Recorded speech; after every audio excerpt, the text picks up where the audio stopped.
नमस्कार, आप देख रहे हैं दैनिक रुड़की। मैं हूं दीपक अरोड़ा और आज हमारे साथ हैं पंडित आचार्य रंजीत शास्त्री जी, जो कि अर्चक पुरोहित महासभा के अध्यक्ष भी हैं। उनसे हम जानेंगे कि माता की अष्टमी की पूजन के लिए और रामनवमी के लिए जो त्यौहार है उनको लेकर वह क्या कहना चाहते हैं। आइए जानते हैं।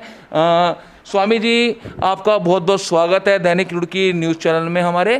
क्या रामनवमी को लेकर आप कहना चाह रहे हैं? सबसे पहले हम आपसे बात करेंगे अष्टमी पूजन को लेकर।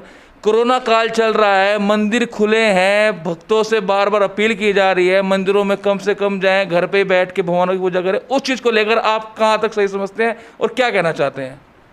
जी धन्यवाद दीपक जी, और दैनिक रुड़की के सारे दर्शकों को बहुत बहुत साधुवाद प्रणाम। और देखिए, आपने बहुत ही अच्छा सुंदर प्रश्न पूछा है। और ये जो बीच में कन्फ्यूज़न हो गया लोगों के बीच में, लोगों ने जहाँ लापरवाही बरती, कोरोना को लेकर के इतना बड़ा अंदेशा लोगों के मन से निकल चुका था कि जो डर था, जो भय था, और उसको लेकर कहीं ना कहीं हम सब लोग भी लापरवाह हो गए थे। और अब हमारी भी स्थिति बड़ी विचित्र हो रही है कि मंदिर भी खुल रहे हैं, खोलने पड़ रहे हैं, सामाजिक मर्यादाएं हैं, तो एक जगह रह कर के आप बंदी से नहीं लगा सकते। अब जैसे कुंभ चल रहा था, जगह जगह रैलियां चल रही हैं, तो उसमें मैं समझता हूँ कहीं ना कहीं जो सरकार के निर्णय थे उसमें भी कहीं ना कहीं जो एकदम से ढील दे दी गई, एकदम से छूट दे दी गई, उसमें कहीं ना कहीं प्रशासन की ओर से भी मैं मांगूंगा कि ये बहुत बड़ी त्रुटि थी। हम सब लोगों की भी इसमें लापरवाही रही, पूरी जनता की। अब जहाँ तक आपने मंदिरों की बात पूछी है, तो मैं सारे दर्शकों को, जो भी लोग दैनिक रुड़की को देख पा रहे हैं और रोज़ देखते ही हैं, उनसे भी अपील करूँगा कि कम से कम एक एक दो लोग ही मंदिर में जाएं और सतर्कता रखें, सावधानी रखें, मास्क का प्रयोग ज़रूर करें, सैनिटाइज का प्रयोग ज़रूर करें और उचित दूरी बनाए रखें। और जैसे आपने पूछा कि अष्टमी का त्यौहार और नवमी का त्यौहार हर बार होता ही है कि नवमी को लेकर के, अष्टमी को लेकर के बहुत मन में सब लोगों के उल्लास रहता है, श्रद्धा भाव विश्वास होता ही है। तो मैं समझता हूँ इसमें भी कहीं ना कहीं हमें सावधानी बरतनी चाहिए। जैसा कि हमने लॉकडाउन का सभी लोगों को अनुभव भी हो चुका है कि हमें कैसे रहना है, कैसे अपने व्रत पर्वों को मनाना है।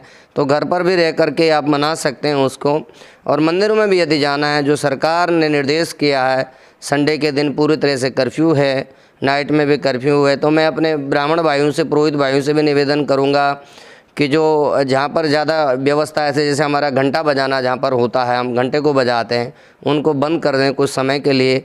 उचित दूरी का पालन कराएं, मास्क का प्रयोग सब लोग करें जब भी मंदिर जा रहे हैं, और एक एक दो लोग जाएं। इस तरह से वहाँ बहुत ज़्यादा भीड़ इकट्ठी ना करें। और शाम के समय भी उचित समय पर मंदिर को अपने समय अनुसार उसको बढ़ा दें। और ध्यान रखें, अष्टमी तिथि मंगलवार के दिन आ रही है, बड़े शुभ योग में आ रही है। और जहाँ तक आपने प्रश्न पूछा रामनवमी का, रामनवमी में भगवान राम का यह जन्मोत्सव है, भगवान राम का जन्म तिथि है। और राम हमारे जीवन में उच्च आदर्शों को जिस प्रकार से उन्होंने स्थापित किया, उनके जो मर्यादा रहा, उनका जो व्यक्तित्व रहा, वो हम सब के लिए अनुकरणीय है, अनुसरणीय है। जीते के राम हैं, मरते के राम हैं, हर पल राम ही राम हैं। तो राम भगवान के जो आदर्श हैं उन सब का हम सबको अनुसरण करना चाहिए। और नवमी के दिन भगवान राम का जन्म हुआ, दिन के ठीक 12 बजे अभिजीत मुहूर्त में, और पुनर्वसु नक्षत्र में भगवान का जन्म हुआ। इस बार भी 21 तारीख को रामनवमी का यह पर्व पड़ रहा है।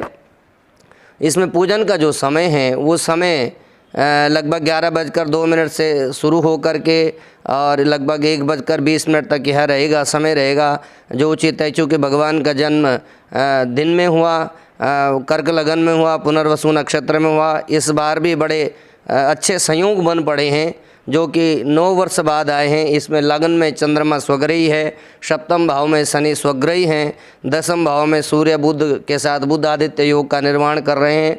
तो बहुत अच्छा संयोग है। और मैं समझता हूँ कोरोना को लेकर भी कोई भय डर हमें अपने मन में नहीं रखना चाहिए, लेकिन आवश्यकता है, चूँकि वैक्सीन भी आ चुकी है, आवश्यकता है हमारी जो सावधानियाँ हैं वो सावधानियाँ बिल्कुल भी कम ना हों। उन सावधानियों में हमें विशेष ही ध्यान रखना है, बिल्कुल भी इस पे लापरवाही नहीं करनी है। और मुझे लगता है, जहाँ तक ज्योतिषी अनुभव भी कहता है, कि अभी लगभग 1.5-2 साल तक यह बीमारी का जो दंश है हमें झेलना पड़ेगा। कहीं ना कहीं हमें इसमें बचाव की बहुत ही आवश्यकता रहेगा।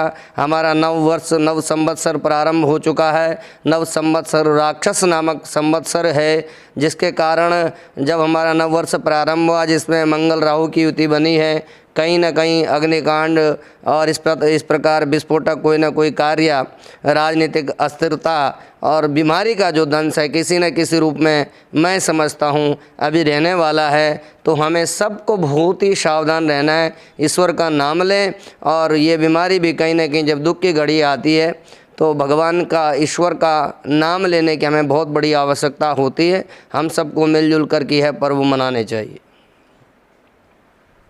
ज्योतिषाचार्य आचार्य रणजीत शास्त्री जी ने बताया कि हम सभी को मिलजुल कर सभी पर्व मनाने चाहिए, और उन्होंने सभी भक्तों से अपील की है कि मंदिरों में आए, परंतु जो कोविड के नियम है उन्हीं के अनुसार वो भगवान की भक्ति को करें।